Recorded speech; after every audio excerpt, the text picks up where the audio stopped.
Hello and welcome to Gorilla and The Geek, the podcast for sweaty nerds by sweaty nerds. My name is Kyle from Geeks Weekly, and I'm joined as always by my good pal, John the Ginger Gorilla. John, how you doing today? I'm doing well, feeling good. Had my 2 cups of coffee. We're filming nice and early today on this wonderful Sunday, because I'm gonna go lay out in a kiddie pool in my parents' backyard. So it's chilling. I realized that kiddie pools might be better than full pools That's because an you awful could. take. No, Awful listen. take. Let me tell you why. Right? Do you like standing the whole entire time you're in a pool? Well, no, but I swim. But I'm just saying for chilling, relaxing, a kiddie pool is nice because you get to sit. It comes up to a good level, and you're sitting, you're chilling, you lean back.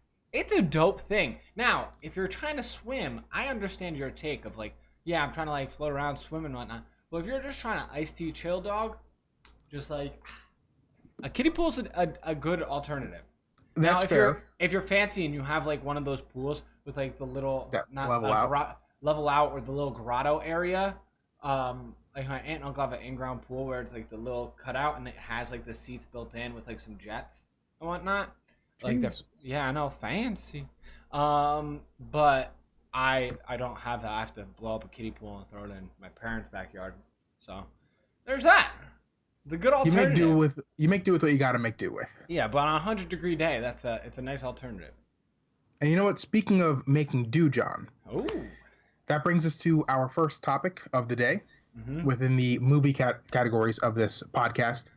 So, a couple months ago, the world was obviously struck with COVID.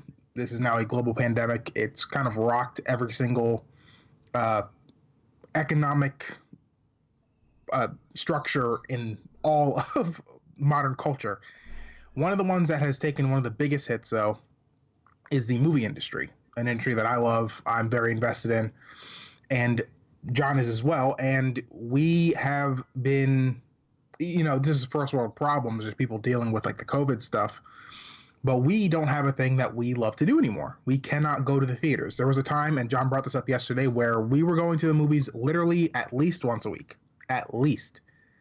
And that's some of the most fun times I can remember. We would go to a movie and then we'd pig out, and that was our Saturday nights, and it was just fun. So, one going to that, I have actually right here. Kyle can't see it because of the way my camera's set up, but I have a bag of just tickets, right? So right now, Kyle, I'm showing him a Ziploc bag of just tickets. I can hear it. And in this bag, there is just I didn't realize how many movie tickets you could fit into a little Ziploc bag, but then I poured them out and I was going through them and I was just like in awe. And if you are a moviegoer and you don't keep your tickets, I suggest keeping your tickets. I was going through them and I was like reading the movie titles and it brings back like a flood of memories of like, wow, I remember going to see this or that, and then it's just like years. Like there were tickets like from like it's like 2014, just ticket, and like it's just like, wow, man, that's so crazy. But it is a weird thing that we can't go now, Yeah, and it seems that the movie theater, or rather the production studios, are now starting to buy into the fact that we might not be seeing stuff. And what I mean when I say that is there are now the massive movies that were supposed to release this year, such as Tenet, Wonder Woman 1984, and Mulan. All three, I believe, have officially been delayed indefinitely. And when I say indefinitely, that means they've been announced as being delayed and there's no announced or even thought of release date. I know Wonder Woman 1984 might have recently been announced for April of next year, which is a long ways away. I think that's a year after what its initial release was supposed to be, and that's insane. We are in uncharted territories. And the reason that these movies aren't coming to VOD, which is something that John and I were really hopeful for at the beginning of this pandemic, and it's something that I've just come to realize that these movies can't do it. They cost too much money. Tenet cost over $200 million to make. That movie needs to make $800 million at the box office, and that's not a low ball number. 20% of that movie's box office revenue goes to Christopher Nolan. They need that movie to make money. These studios cannot put these movies out there and have it be fiscally responsible. They're going to lose so much money in this. And with a movie like Tenet, I was just reading up on it a little bit. You know, these production companies sometimes use like bank loans, and now Tenet is like really late on its payment. So it's costing the Warner Brothers money to not have the movie come out, but at the same time, they have no choice. They literally can't do it. And I, I guess real quick, John, your quick thoughts on that in terms of like these movies being delayed indefinitely. That's not my main question, but just quick thoughts on that. It makes sense that they have to because of as you said, like I don't see them in any world making money back through VOD. Even if they combined it with the idea that I had of like doing a drive-in type movie theater thing, like Yeah. make that more readily available. I just bought tickets to go see Burt Kreischer, do a stand-up drive-in thing. Oh, nice. So it's like you see other genres like stand-up comedy trying to take that route to make some money during this because they can't go and do their normal way. But the thing is, like with this video, with this movie thing, it's how long are you gonna keep delaying these movies? Because like Yeah. eventually, well, one, you know they're not making any other new movies, so they're just gonna run out of content, and it's gonna, I mean, it's gonna be strange, especially because now we're hitting those months where we're running out of content to get, right? So like TV shows are being delayed, movies are being delayed. We're not gonna the next couple months we're not gonna get anything. So it's very strange, but I understand what you said how they have to. Yeah, and I mean, granted, things could change. They might say like, we got to just do this, take the plunge. Who knows? Maybe they'll put it on like an HBO Max to try and get people to flood that subscription service and get some revenue that way. I don't know. We'll see what happens with that, but it's not looking great. But what I really wanted to discuss with you, John, is a thought I had regarding this. I theorize that this could have a massive impact on the next 2 to 3 years of film production. Now, I recently said on this pod, Tenet costs like over $200 million to make. Now, I'm just going to give people some like a little bit of knowledge on how movies make their money back.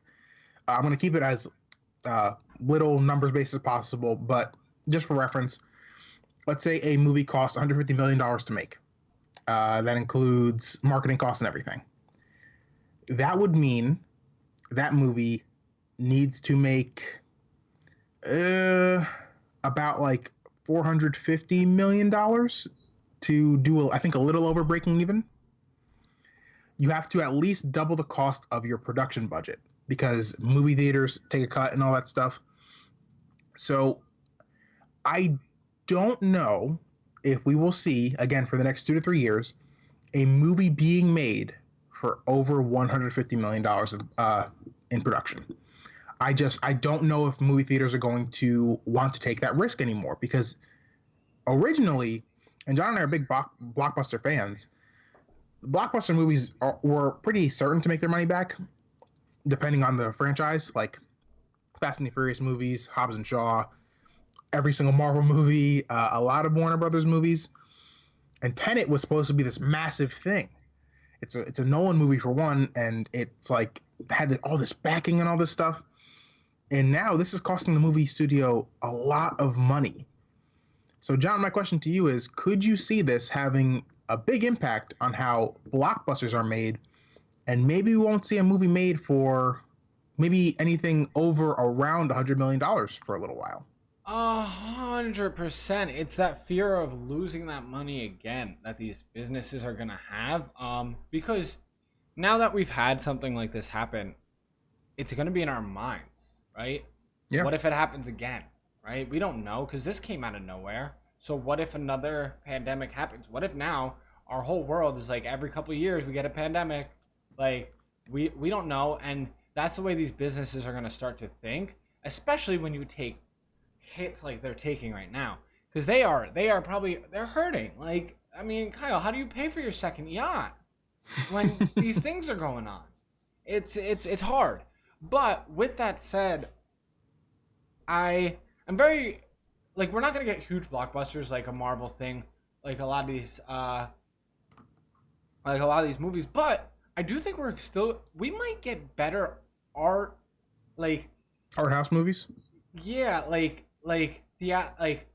not blockbuster sense, like CGI here and all these great graphics, whatnot, but more core to the filmmaking, storytelling, movie-driven movies, like a Parasite, for instance. I was just thinking, and that's I kind of looked up. Kyle doesn't know this, but while you were talking, I accidentally opened up a internet tab and it blocked out your face for a half a second, and I swiped it over. Because I wanted to look up how much it cost Parasite, what their budget was. It was like around 11 and a half US dollars, 11 million US dollars. English is hard sometimes, sorry. But with that said, I that movie, I mean, we harped about it when it came out, like one of the best movies we saw last year, if not The best our movie I favorite. saw Yeah, last year. like it was an amazing movie. Um, Now, maybe it's an outlier that they had such a low budget and it was such a great movie, but I do think if you get these creative directors to focus on, okay, I have to do this work with this budget, we could still see a lot of creative things. I don't think the budget necessarily pertains on how good the movie's going to be, but I think if you give a director or a studio like, here's this crazy amount of money, they're gonna be like, well, let's use it. Yeah. And sometimes it might actually hurt more than help. Um, One thing that I think could be awesome out of it, that comes out of it, is we might get to see new actors in a sense, right? So you don't want to pay for big budget actors to put into your movie because we don't have that type of budget. So maybe we will get these newer actors, fresh faces on the scene, that we don't necessarily know. And I like that for movies because then you don't have to like play that mind game of like, I know who this person is, and then like try to work them out and see him in that role. When you get a fresh face, you're like, oh, that's that guy. Like, this is the character in the movie. Like, I mean, for instance, like Daniel Radcliffe was Harry Potter for the Yeah. longest time. Now, unfortunately, for the rest of his career, he would probably be seen as Harry Potter for a certain amount. But like when he went into it, it was a fresh face, so like you see him as that. So I think that might be just one of the benefits or positive ways you could kind of look at it. You know, if you're that type of person where you're trying to pull the positives out of it. So, with what you just said, Mm-hmm. uh, this is something that we haven't really talked about on here, but I think the past decade has kind of diminished the effectiveness of the movie star. Yeah. I think the last couple of movie stars we have left are like Brad Pitt, Leonardo DiCaprio, maybe Scarlett Johansson. There's not a lot. I mean, Michael B. Jordan was probably the one who was up and coming and was going to be, but he never did that thing that movie stars do where they just pump out movie after movie after movie. He kind of just was very selective in what he made, and he made really good projects because of it. But could this be the final nail in the coffin for the conventional movie star? I don't think for new ones for right now, definitely. I mean, we still have The Rock, right? We Yeah, still have like a but Kevin in terms of Hart. the young ones, like the Yeah, young no, up and coming, like Leo in the '90s. yeah, I don't see it. I mean, also, I don't know these young kids who are potential of these things because, like, Leo was on what Mickey Mouse Clubhouse before. Like, I didn't think he so. like necessarily start on there? Like, I don't know these Disney Channel stars or Nickelodeon stars that might transition into movies and become these super famous people like an Ariana Grande. We've had Um, Zendaya, yeah, Zendaya, but like that wasn't. I mean, she popped off what 5 years ago now. Like where probably. she started popping. Like speaking of which, I can't wait for the next season of Euphoria, but that's just a little tangent. Um, but like, yeah, I don't see it happening because it's not worth investing a bunch of money into these people when you could do a runoff, get quality actors potentially, right? Get quality actors for a lower budget. Like, why spend money on someone? They build a name on a good movie, and then you have to spend more money on them to get them to be in another movie when we don't have that level of budget to put into these movies anymore. Or I need to take some of that money and put it somewhere else because now we're working with these smaller budgets that you have to play that chess game almost of where do I put this money to make it the most effective. And I think that, I mean, now you could sound like a purist of film, like filmmaking of like that's the art of the game, like taking, oh, anyone can make a film with all this money. But with these smaller budgets, it comes down to how do I use this money in the right way to get my idea on the screen in the best way possible. Yeah, and I mean, look, there is of course an art to spending a lot of money wisely, of course. I mean, Too making a much Star Wars movie is not easy. No. We've had instances, you were going to say just now, too much CGI. We've had that in like the prequels, and that was a massively bad move. But this could be like an indie movie renaissance in a sense, because of the fact that we could, and this is just a theory I've had again, we could see lower production costs now because they kind of have to recuperate what's been going on lately. And I would love to hear from any of the listeners out there if they have any thoughts on what this could have in terms of ramifications going forward for the movie making industry. And so thank you for your thoughts on that, John. And I'd also like to get your thoughts on something that released yesterday. And this is something that I've talked about on Geeks Weekly, so I'm going to let you go first. The Snyder Cut, for those of you who don't know, is the original-esque idea and cut of the Justice League movie we got back in 2017. For those of you who don't know, the director, Zack Snyder, suffered a horrible, horrible family tragedy during the production of Justice League, had to leave. The head of Warner Brothers was a massive boob and decided the movie needed to be released on the date that it was announced. So they had Joss Whedon come in, take over production, and the movie got changed quite a bit from what we know now.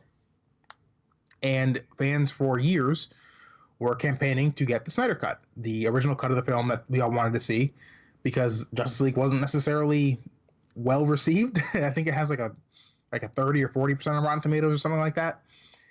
And yesterday we got a little bit of footage from the film where we see a black suited Superman. Now, John, if for anyone that's seen this, including John, if you did not know, this clip was already seen last year with Superman in his regular suit, which means they just went in and changed the color entirely. If they're doing that type of stuff, John, what are you expecting from the Snyder Cut? How off the rails do you think we're going to get with this thing? I feel like he's going to go back and change things, or I should change things now. Like, in that sense of, like, because now, like, Snyder is like, oh, full control. Like, I'm doing whatever I want. And in a sense of, like, if he originally made the movie, he had one idea, right? Now the movie came out. He knows all the criticism that's probably going on with certain things. So he's like, I'm going to change this. I'm going to change that. And he's probably going to get change happy. And I think this, you know, people are, like, hyping it up. Like, it's going to be amazing. Like, I mean, obviously, the internet is, like, that group mindset of, like, oh, it's going to be so great. Like, blah, blah, blah, blah, blah. This might be rough. Like, I'm starting to think that it could be, like, you're just watching it and you're like, but, like, why? Like, why'd you change that? Why? Because now people are going to be looking at for every... It's not just going to be watching a movie and being like, oh, this is Justice League. It's going to be watching a movie, oh, this is Justice League. Let's watch what they changed. Let's look for every minute change. So if you go into it watching Justice League for the first time, you might be able to be like, oh, this is a good movie. And that'd probably be an interesting thing. Probably, wait, hold on. Has your girlfriend Punkbox watched the original Justice League yet? No, she hasn't. I want you to try and keep that from her. Okay. Because that's gonna be really hard. Like, I don't think she needs to watch it anyways. When you watch it, because I believe you're gonna watch it as Snyder Cut, correct? Yeah. I mean, I might have like a massive week-long plan for when that announces on Geeks Weekly. I might have a massive super pod with everyone we make content with to discuss it. So we'll see. When you watch it, I need you to get her to watch it with you, just to get her flat-out reaction from not seeing any Justice League for the first time.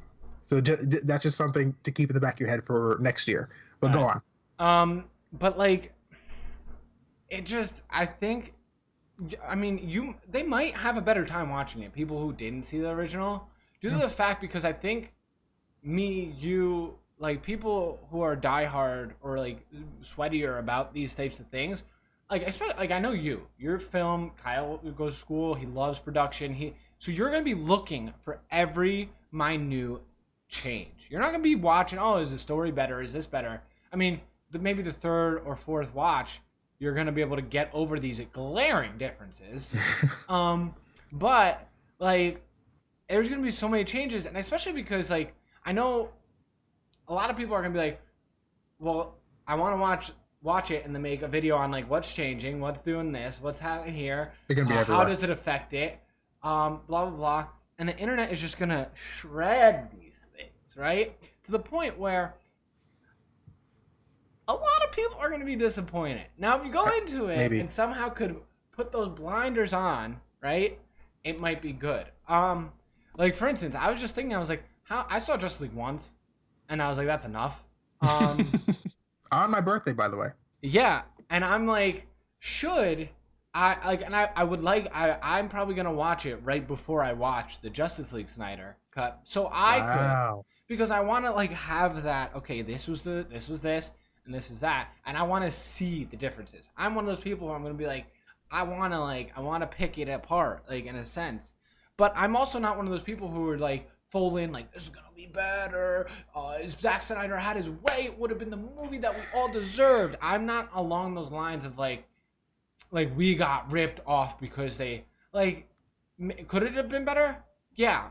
Like do we like if he did the whole thing, could it have been a better movie? Maybe. But I'm not gonna die on that shield of like we got screwed over, because guess what? That's not the movie we got. Even if they re-release it and it is a good movie, it's still gonna be all this cloud and fog around it of like Well, I mean, just also heaviness. it's not part of the canon of that universe. They've already That's said that. that's It's its another own thing. thing. Like, does it really matter what this movie is?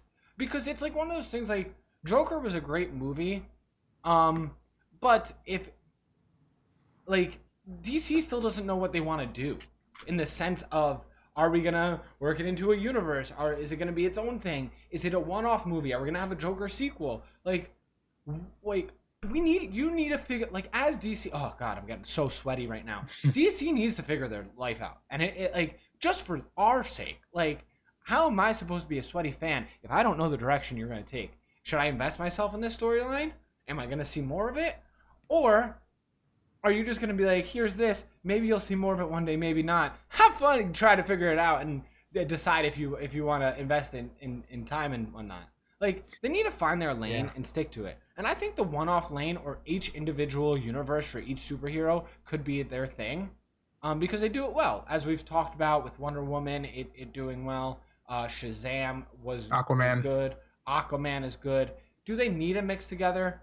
No, I don't believe so. Now, is it cool when they do come together? Yeah. But was it weird that they. You know what? I think I figured it out. It might have been weird that they just mushed them all together at the beginning before giving them their own stories. Of course, that's what happened. I didn't realize that. I actually haven't. I don't think I ever put that together, that was the weird part. So here's the thing: you have to do one or two things with these types of franchises. I mean, there's a way that you can make a Justice League like that, where it's like two movies and then straight into the Justice League. You can do it. It's hard though. To me, it's one of two things. You either make a bunch of solo movies like Marvel did and then do the team up movie, or you start off with them already being a team in this established universe where the Justice League just exists. Okay, here we are along for the ride. And that would have been fine too. For me, with the Snyder Cut, though, after seeing what I saw yesterday with that clearly color corrected suit, I'm all in on whatever. Like, just go bonkers, balls to the wall, change whatever you want to change, because this does not matter to me at all. For me, if this is good, awesome. If it's not good, the first one wasn't anyway, so what does it matter? And I'm of the opinion that this might be the case though. If this movie is really well received and causes a lot of subscriptions to HBO Max, I believe that's where it's gonna end up. I never remember if Damn it's it. I Max or just Go. realized I might have to figure out whatever the HBO service is now just to watch this. Yeah, because there's two separate ones now. I think it's Max. Although they're struggling right now too, but that's besides the point. It's another topic for another podcast. I think that this could happen. If this is well received, we might get more team up movies in the future from DC, Warner Brothers.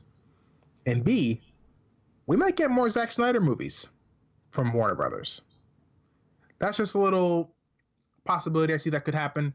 little food for thought. Again, anyone out there listening, let us know your thoughts on this story as well. What you thought of the black suited Superman. Although I will say this, it is very, very nice to see Henry Cavill in a Justice League movie without a corrected lip. The mustache gate thing was awful. And it was just very nice to see. And I'm looking forward to a Justice League movie without a weird looking Henry Cavill, because that man is fire. Anyways, John, that does it for my topics this week. What did you bring to the table? Alrighty. So I already got sweaty over all that. So God, who knows what's gonna happen now? Mine's everything streamer based, as it has been for a while now, because video games don't release. Yeah. So, but there has been a lot of streamer drama, as we know. First up, I'm going to talk about Ninja, right? So Ninja put up a post, I think yesterday or 2 days ago, about how, well, at this time of recording, a couple of years before his career blew up, or right before his career blew up, he almost lost his eye. He almost lost vision in his eye, and due to a detached retina from playing video games so much, I guess. I'm assuming that's kind of where it stemmed from. But then it brought up this whole rabbit hole for me of like, where's Ninja been? What is he doing? It's been a month now since the Mixer shutdown was announced. Oh yeah, wow. Mixer is officially shut down now. So Ninja went dark as soon as they announced that. Ninja was dark actually before, like he stopped streaming before. I'm assuming he knew about the shutdown. So he stopped streaming like a week or two before, I think. The announcement. So it's now been over a month of basically no Ninja, except for one stream on YouTube. And I think we talked about it on this podcast on the last episode of like, oh, this is where he's going. I don't remember if it was pre or post that. Oh, no. We had talked about where he could go literally a podcast like a day before he did the stream. Yeah. So he did this stream on YouTube and everyone's like, oh, he's going to YouTube. Ninja got huge numbers, clowned all his friends about actually wanting to play with him again because of that he has numbers. It was hilarious. And then nothing. And I just read up, it's because he hasn't signed a contract with anyone yet. No one has paid him to be exclusively on something. He can stream wherever he wants, whenever he wants right now. But I don't think he wants to draw. I think that was a power move of like, well, look how much pull I still do have when he went over to YouTube, which is interesting. It's like in a sports thing, let's say UFC, MMA, if a fighter is like fighting out their contract, they take that one last fight and they try to get the win, so then they have more money. They'll be offered more money in their contract, right? Ninja went on YouTube and was like, look at these numbers, 100,000 viewers, like consistent, like he held 100,000 viewers for that whole stream. Like those are big numbers. So he's like, yeah, I may have went to Mixer and my numbers dwindled. So you might not want to pay me, but here I could still do it. And he showed it off. So it was almost, I think, a flex move, which I didn't realize until probably just now, that's what that probably was, of a negotiation tactic. But I think it also proves to him that he could go on YouTube and pull big numbers. But with that, like, what is your thoughts on him just not streaming? The contract negotiations taking forever. I don't think Shroud hasn't signed anywhere yet. What are your thoughts on this, that we're now a month removed and these streamers are just not, like, they're still putting out content, like Ninja's putting out like TBT videos on YouTube of like old games, so he's still somehow putting out content, but he's just not streaming. What got him to the ball? So to me, there was this really weird thing where I heard Ninja say on his on that stream he was going to, in the future, and this is a weird thing about it, he said that he was going to disable super chats on his YouTube streams. And now I imagine Ninja's going to sign to YouTube. I think that's what's going to happen. But to me, it shows that it's not all for the love of the game. He doesn't stream just because he loves it. He's set for life now. He made a massive bag off of Mixer for being there for like a year. Yeah. and he doesn't need the money anymore, but obviously he views himself as a commodity, as an asset, and he is. At, there's one of a few scenarios I believe actually that could be at play here. Number one, he could be taking a break. He maybe he actually is just kind of just living life He and did grind enjoying. really hard. Yeah, he might just be enjoying his riches. How old is Ninja? Do you know? Is he like, what is he, like 29 or something? Yeah, 29 about. So maybe he's like, I grinded for majority of my 20s. I want to like live a little bit while I'm young, even though we're in the middle of a quarantine. Now it's kind of the perfect time to produce content, and it would be great for his fans. But I also think that he could just be holding out and trying to get as much money as possible. And fair play to him. He's got to do what he's got to do. I think it does show that there isn't just I'm doing this because I love doing it type of thing, you know? Yeah. And I originally thought like, oh, there's ill will between him and Twitch, but then I realized his wife still streams on Twitch. So like it's not I don't think there's that much ill will as like it would keep him off of there. I think for the right price he would go there too. Yeah. But I do see him going to YouTube because of the fact that, as I think we talked about last time, I think that's the most viable option, with the sense of it's hard to build on YouTube, it's hard to build on Twitch, it's just hard to build nowadays. But if you have that following already, going to YouTube is so easy because of the fact that people are there anyway. And then it helps out your videos that you put out. It seems like if you have a following and they offer you the money, it seems like a no-brainer idea of just going there because you could get those views. But with that, it also brings me into another conversation of a route that I think Twitch is trying to take. Twitch just announced with a partnership with Logic. Logic is retiring from music, supposedly. He just released an album. Now I know a lot of people are like, who cares? It's Logic. I'm white, I'm black, I don't know. He seems like a whiny rapper to a lot of people. You don't know about his hard struggles of being mixed race. But he is retiring from music to stream. And now he got a 7-figure contract, report it. He only has to stream once a week on the platform. That is all his requirement, is to stream once a week. That's so crazy. What it might not even be video games. It might be him listening to music, talking about rap, breaking down songs. It might be more of a show type thing. And that's very interesting of this lane that might be valuable to other people, whether it's maybe sports stars.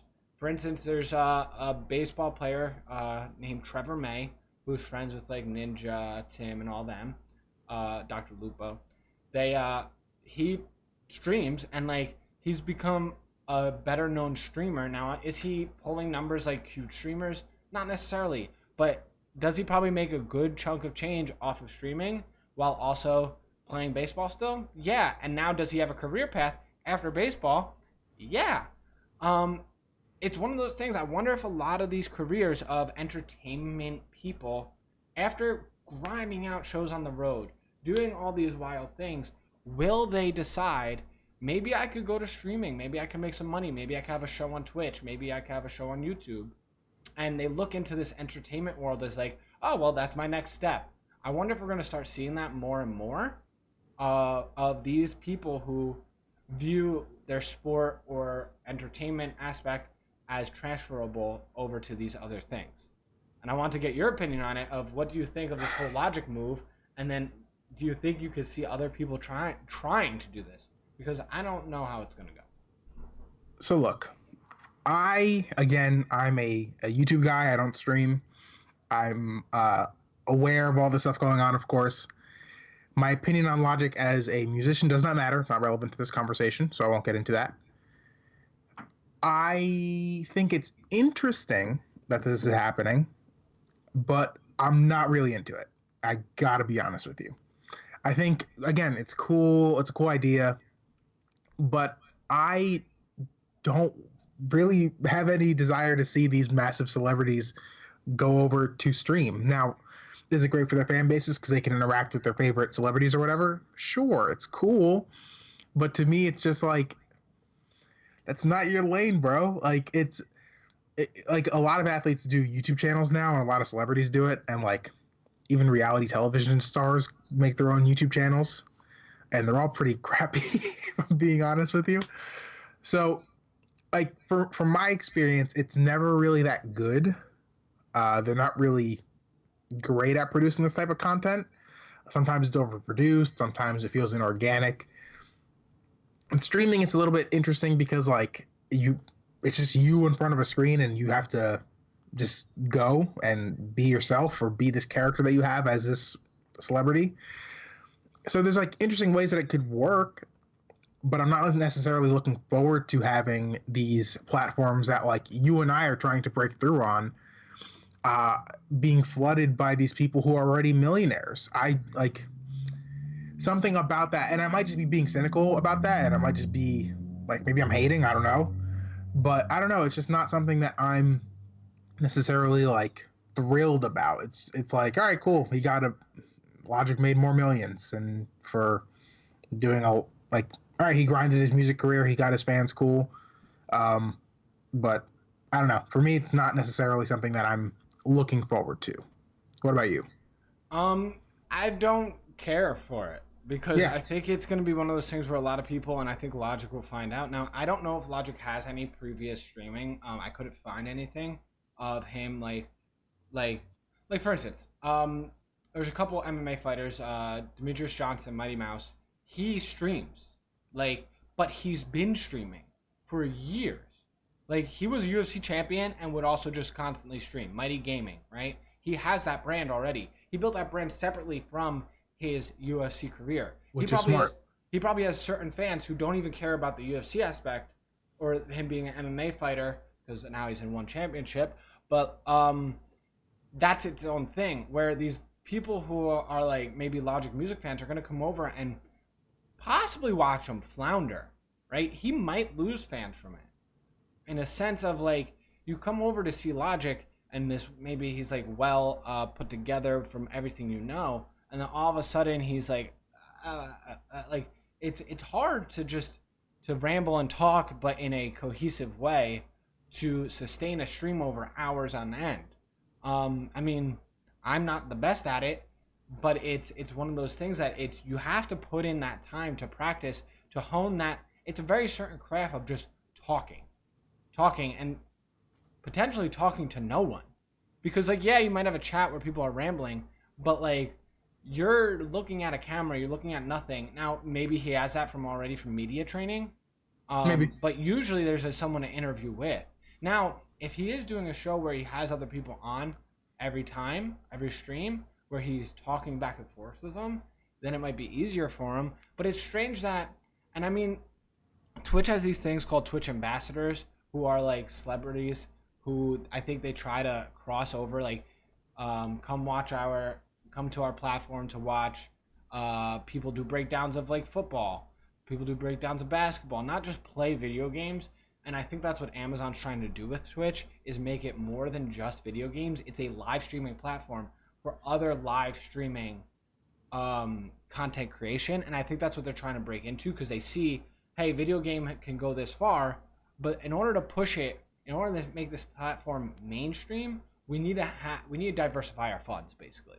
Like, we need to have other content on here than just video games, because video games can only get us so far. So I think that's what their ultimate goal is here. But with that, it's kind of strange. I mean, I know one of our favorite people, which I'm assuming you know this, just is now partnered up with this HyperX place, Post Malone. Yeah. And he's gonna consistently supposed to stream now, which is also. But the thing is, Post had a Twitch channel that he used to stream off of, so he at least has some background. It feels more organic than maybe Logic doing it. And just to be fair, we might be wrong, and Logic, because Logic has said that he's a gamer at heart, and maybe he was into this the whole time and stuff, and cool. It's just not it's not something that we seem to be looking forward to. It's just one of those things that I'm afraid a lot of people think of this as an alternate route and think it's going to be this easy thing, and then they dilute the content space and then make subpar content because it's not as easy as they anticipated it to be. Oh, John, that's not like an irrational fear. That happened with YouTube from the Vine community. Yeah. I've now I've been harsh on Vine because the biggest content creators from there are garbage, and they came over to YouTube and flooded the market. We now have guys like Jake Paul. Fair play to him. I believe he's going to be the first YouTube billionaire. He's fighting Nate Robinson like next month, I think, which is So strange. like, what world do we live in? But they came to YouTube and flooded the market with awful content, objectively awful. If you search up these people, you can find video essays made on all of them. Lele Pons, Jake Paul, Logan Paul, Hannah Stockings, I think is her name. I don't know. A bunch of people from there. And again, that's not the majority of the Vine community. A lot of them made really good content and came over to different platforms and made, again, really good content. But the biggest ones came over and put out a lot of bad stuff. And now a lot of celebrities are trying to do the same. And their stuff just isn't really that good. I'm going to be honest with you. Some people have made really great YouTube content that were mainstream celebrities, like Charlamagne the God has interesting YouTube stuff. I would argue Joe Budden has a really great podcast and has posted on his YouTube channel, and it's a pretty good show. He's also made like Everyday Struggle on Complex, really good stuff again. But I've had rough experience with this in the past with these creators coming in, creators, if you want to call them that. And I don't know what it's going to do to the Twitch space. I don't know if like what you said is true. Maybe they will dilute the content just like it happened on YouTube.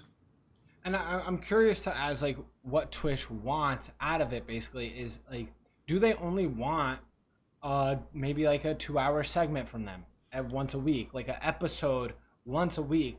Because, like, that's not necessarily what I view streaming as, right? Like, I view streaming as a long form. You pop in, pop out. Like, this person is entertaining for a long period of time.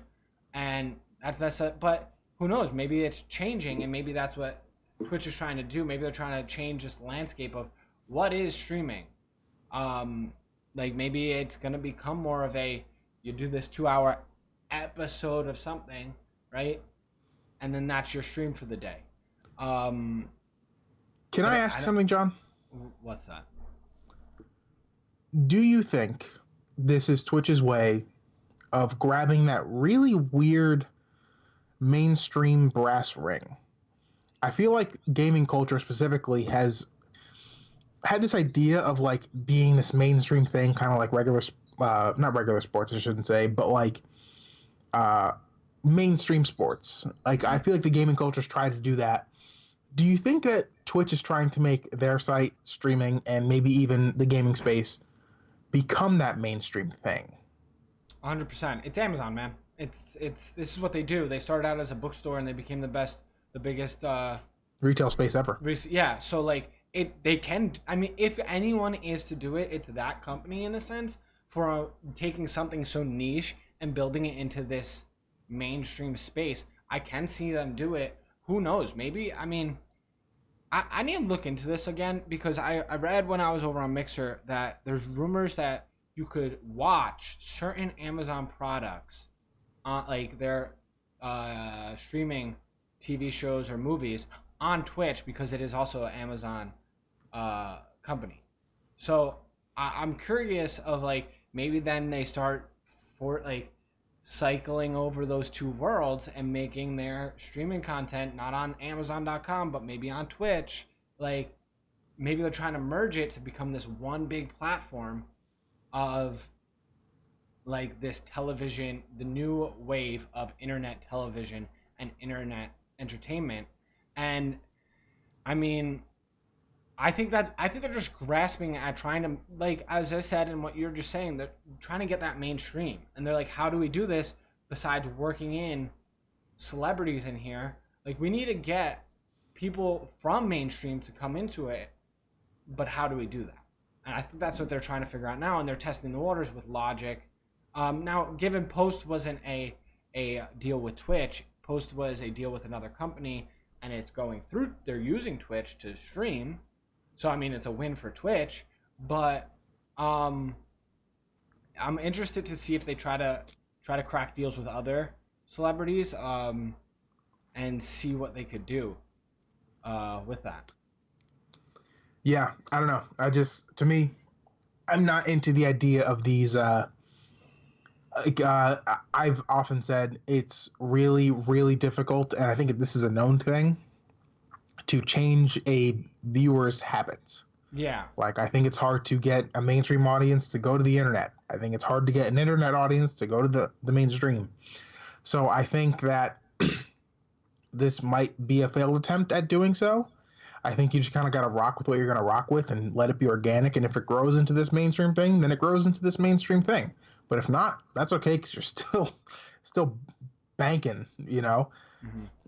And that's just kind of my thoughts on all this. I apologize if I've been very negative, but that's kind of where I'm at. The last thing I have to say about it is the interesting thing is if you go on Twitch at basically any point now, one of the top sections or games, right, is, do you know what it is? You know what I'm going to say here? Just chatting? Just chatting is now one of the biggest thing. It's what people are watching the most. So it's basically just doing a podcast live, just doing these things live. And speaking of which, I mean, I'm wrapping up here. I don't know if Kyle, if you have anything else to say here. I do not. So what I was going to say, and Kyle and I have talked about it off stream a little bit, is if you are interested in seeing this live, let us know. Kyle and I have talked about it stream. Now that I'm back on Twitch and there is that bigger just chatting presence of people who put out podcasts. I mean, there's even a podcast section that is still gets more numbers than Fortnite on Mixer.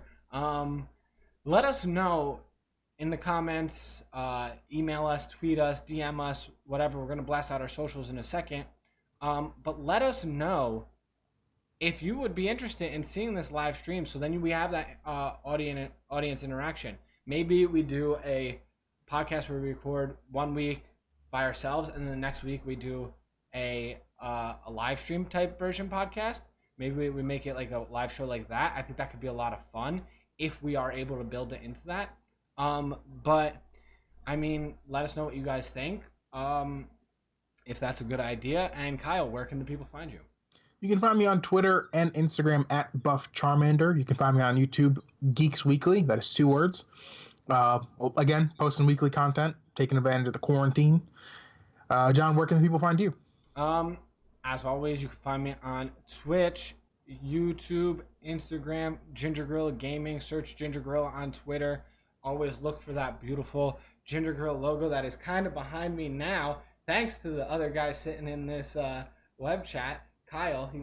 He drew this for Christmas for me. One of the reasons I cannot cut my hair is due to this picture. So I feel like it just suits me. This is my image now, man. Kyle forced it on me. He was like, John, grow out your hair. Then all of a sudden Christmas comes around, he draws a picture. I did tell you. And now Kyle's like he's like my publicist over here in a sense. He's branding me for something, I think. But plot twist. Check out all the content. Sean from Geeks Weekly and KG, who you see on Geeks Weekly also, and I just put out a long form discussion of The Last of Us 2 on my YouTube page, Ginger Gorilla Gaming, and on the Geeks Weekly podcast feed. It's up there. So if you just want to listen to it, you could search for the Geeks Weekly podcast feed, which you should subscribe to anyway, because Kyle puts out the bangers. And then also check out both the YouTube pages. I know that we both, if you click on one of ours, the other ones, if on the main page, it's down below. Yes. You could find the other one. So check those out. Stop by, check out our content. Let us know what you guys think, any ideas, whatever you got for us. And thank you guys for listening. If you made it in this far, peace out, everybody. Take care.